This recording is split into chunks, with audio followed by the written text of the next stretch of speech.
y vamos a referirnos a la situación de Brasil, cómo se ha ido complicando la forma en la investigación que se viene desarrollando por el escándalo y la corrupción de Petrobras.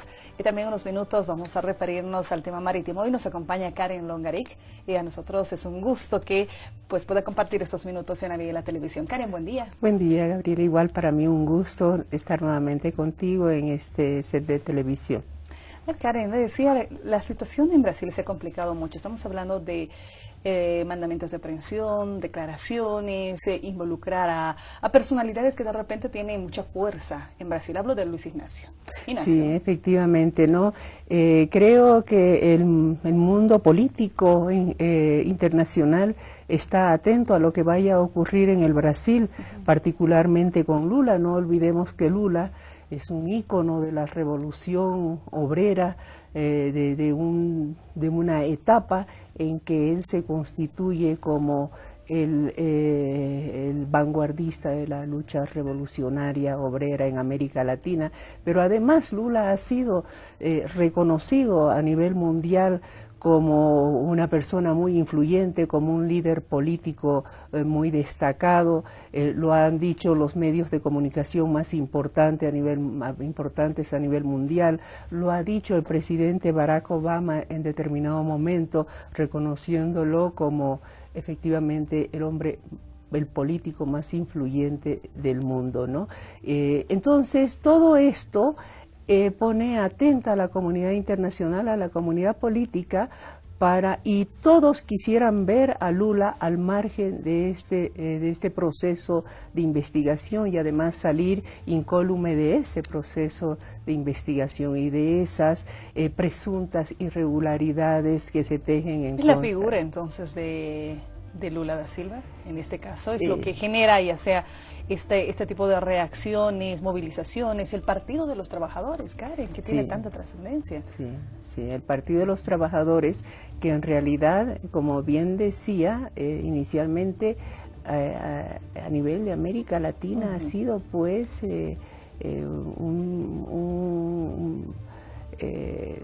un factor que ha influido muchísimo en la lucha democrática en América Latina contra las dictaduras de la década de los 70 y de los 80. Entonces, pero no solo es eso, sino también el proceso que se instauraría contra la presidenta Dilma Rousseff, ¿no? Por presuntas irregularidades fiscales y también por cuestiones, por presunta corrupción derivada de algunos contratos realizados por Petrobras. No olvidemos que ella fue presidente del Consejo Administrativo de Petrobras en el momento en que quizás esta empresa ha estado afectada por los mayores actos ilícitos, ¿no?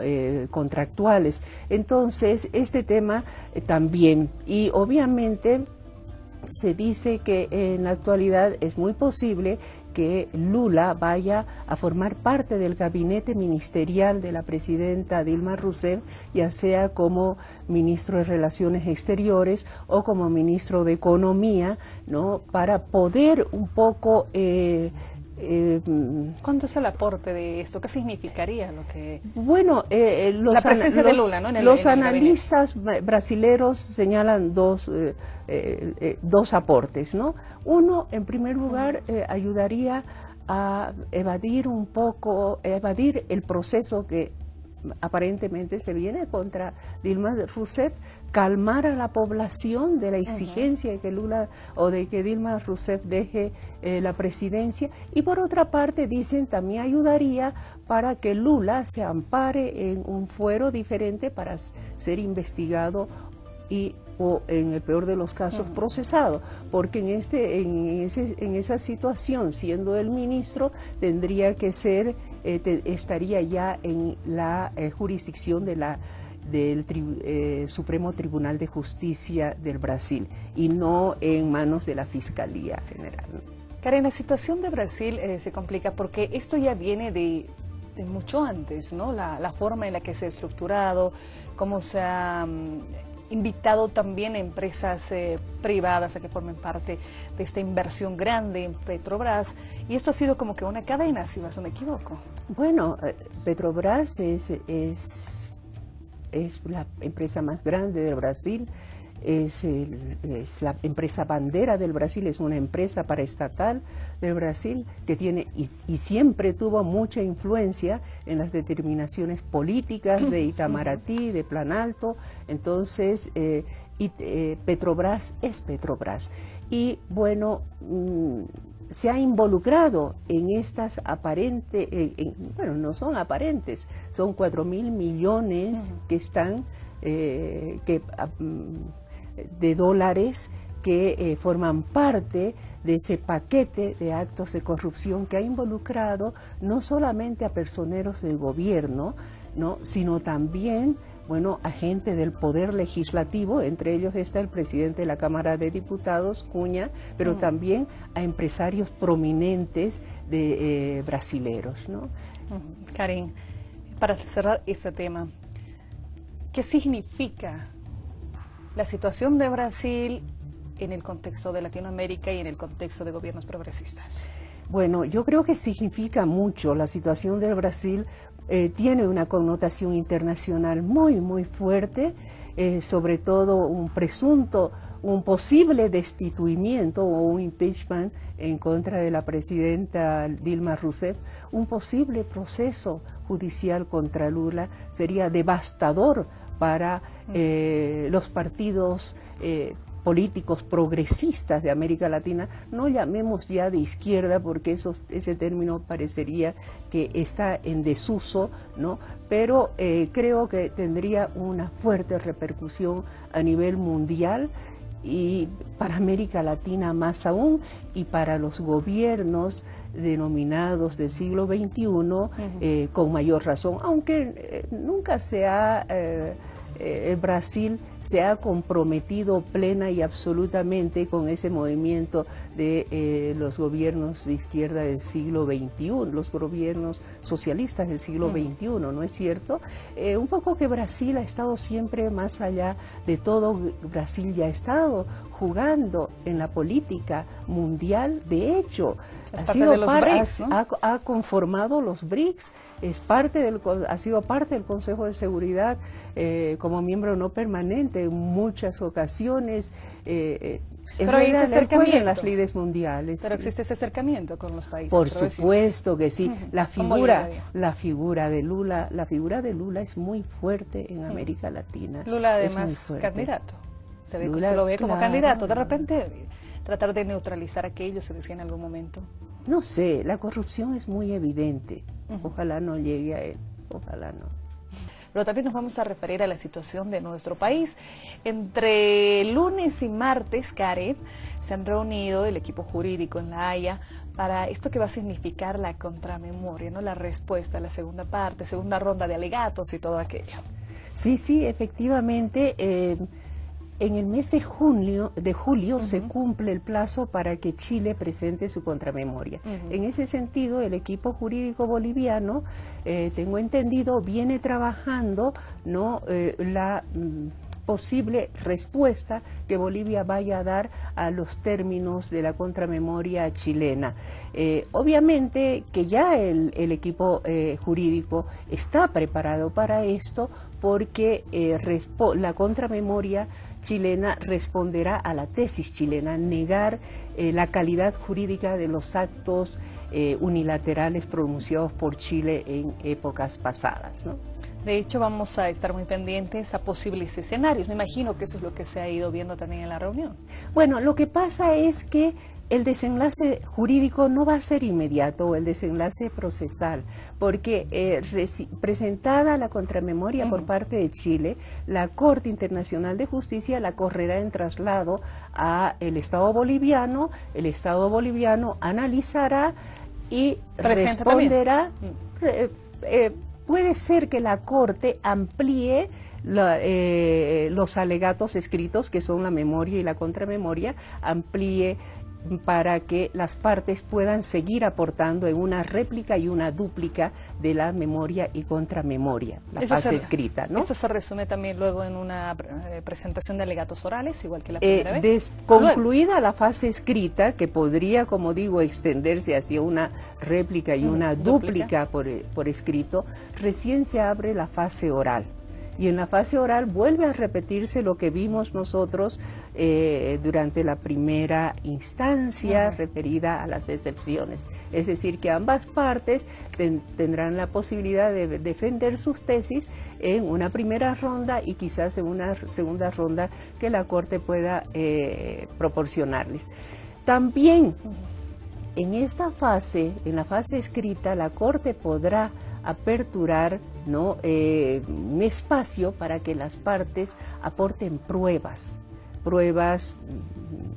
diversas, ¿no? Si considera pertinente la Corte. Concluida todas estas fases, la escrita y la oral, la Corte se retirará a deliberar y bueno, se tomará su tiempo para pronunciar el fallo final, que consistirá en darle a Bolivia la razón o, por el contrario, ajustarse a la tesis chilena. Esperemos que le dé a Bolivia la razón en el sentido de que la Corte declare que Chile tiene la obligación de negociar con Bolivia. Si nos adelantamos a esta etapa de darle o no la razón a Bolivia por parte de la Corte, ¿qué escenario tenemos en el favorable para Bolivia?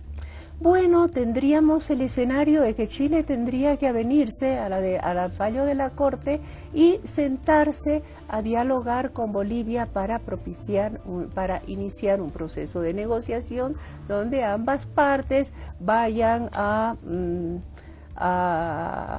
dialogar, a exponer. Bolivia expondrá su pretensión, Chile, bueno, usted sabe, Gabriela, lo que es un proceso de negociación. Las partes que participan de ese proceso de negociación son las únicas que van a ceder o rescindir posiciones. Pero tiene, ¿no?, que haber ese diálogo, esa negociación. Exactamente. Tiene que sentarse, ¿no? Si la Corte declara que sí, porque Bolivia le ha pedido a la Corte que la Corte declare que Chile tiene la obligación de negociar con Bolivia. Entonces, si la Corte declara que sí, Chile tiene jurídicamente la obligación de negociar con Bolivia, Chile tendrá que sentarse. Pero hay algo en lo que yo voy a insistir siempre, porque esto deviene de un análisis jurídico. El fallo de la Corte, el fallo respecto a las excepciones, decía que la Corte se declaraba competente para conocer la demanda de Bolivia y en consecuencia rechazaba las excepciones planteadas por Chile. Pero, decía uno de los párrafos, si la Corte en un futuro considerara que Chile tiene la obligación de negociar con Bolivia, la Corte no puede predeterminar el resultado de esa negociación. Es decir, que concluye ahí la labor de la Corte y se abre una etapa de negociación que es una etapa política, es una etapa diplomática, donde las partes van a dialogar a ese nivel, a nivel político y diplomático, ya no jurídico. Yo le decía a Karen en reiteradas oportunidades, si usted nos ha aclarado si la situación entre Bolivia y Chile va mejorando y ya no va en ese ataque, como que ha reducido este último tiempo. Maravillosamente. Es mucho más favorable. ¿Estamos sí, en esa etapa? Sí, sí. Yo creo que hace muy bien, que en esta etapa se está manejando correctamente la situación. El tema está en sede jurídica y hay que dejarlo ahí. Y bueno, ya ha bajado el tono. Usted recuerda que era de ida y vuelta, ¿no? Sí, de ida y vuelta. Entonces, todos los días. Sí, ha bajado ese intercambio de acusaciones, de reproches, de diatribas. Entonces, es mejor que dejemos el tema en sede judicial, en la Corte Internacional de Justicia, y será ella la que determine si nos sentamos o no a dialogar. Y después de eso ya veremos cuáles son las acciones que tendría que tomar el gobierno boliviano para llegar a ese diálogo con mayor solidez y más seguro, ¿no? No solamente con la seguridad de que la Corte habría dictado un fallo favorable, sino con la seguridad de sentirse un interlocutor fuerte ante Chile, ¿no? Bueno, seguimos hablando. ¿Esto significaría un canje en un mejor escenario?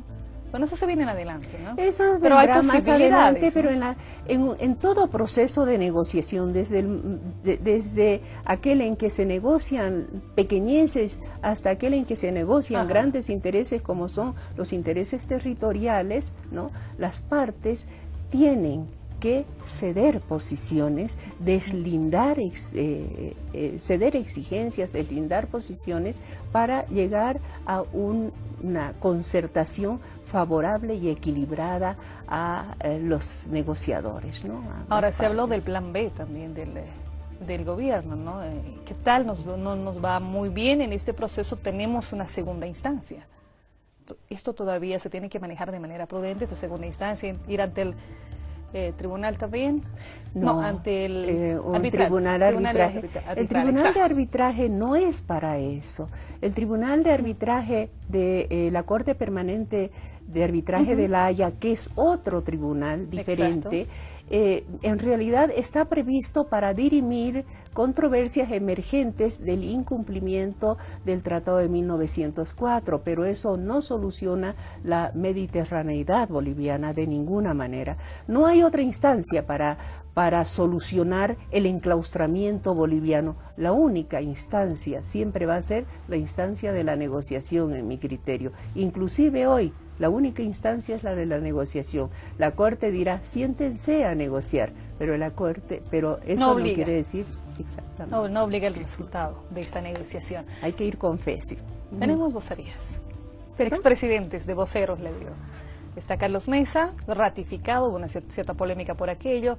Tenemos a Jorge Tuto Quiroga, al expresidente Jaime Paz, distribuidos en América Latina, en Europa, para que se pueda ir mostrando también estos resultados. ¿Eso va a tener un rol importante en esta segunda etapa, Karen? En la segunda etapa posiblemente, sí. Yo la verdad es que considero que el tema de las vocerías es más una cuestión de carácter mediático.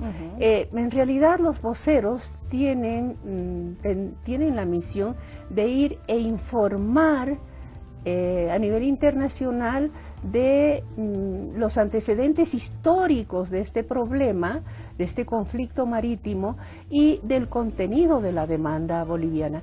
Pero es eso, simplemente, ¿para qué? Para sensibilizar. Y esa sensibilización hacia los actores externos no influye para nada en la Corte Internacional de Justicia de La Haya. Lo único que influye hoy en la Corte Internacional de Justicia de La Haya es el trabajo que haga el equipo jurídico. Ahora bien, yo más creo en que en la segunda etapa de esto, de todo este proceso, más que vocerías, necesitaríamos negociadores de muy alto nivel que lleguen en forma muy reservada a determinadas personalidades o estados para pedirles que nos ayuden a flexibilizar a Chile. Eso es, ¿no? Después lo de las vocerías, sin desmerecer el trabajo que han hecho, creo que es más bien una cuestión de sensibilización. Para cerrar la entrevista, Karen, ¿cómo estamos calificando hasta el momento el accionar, esta última etapa, después de conocido el resultado del 24 de septiembre? Bueno, el accionar, el trabajo del equipo jurídico es reservado, como debe ser. Ese estudio jurídico de prestigiosos abogados extranjeros, donde está Antonio Remiro Brotons, Michel Chemelier y Payán Acabán, y todos ellos están trabajando con la responsabilidad que tiene todo estudio jurídico. Además, ellos han sido contratados por el gobierno boliviano y tienen la obligación de poner sus mejores armas y su mejor conocimiento en temas internacionales para que esto salga bien, ¿no? Y no es la primera vez que trabajan en temas internacionales, tienen mucha experiencia en estas lides, ¿no? Karen, muchas gracias por habernos acompañado. ¿Por qué? Karen Longarín en los estudios de ABI La Televisión, son las 7 de la mañana con 27 minutos. Finalizamos ABI La entrevista. En instantes, la primera edición de Noticias.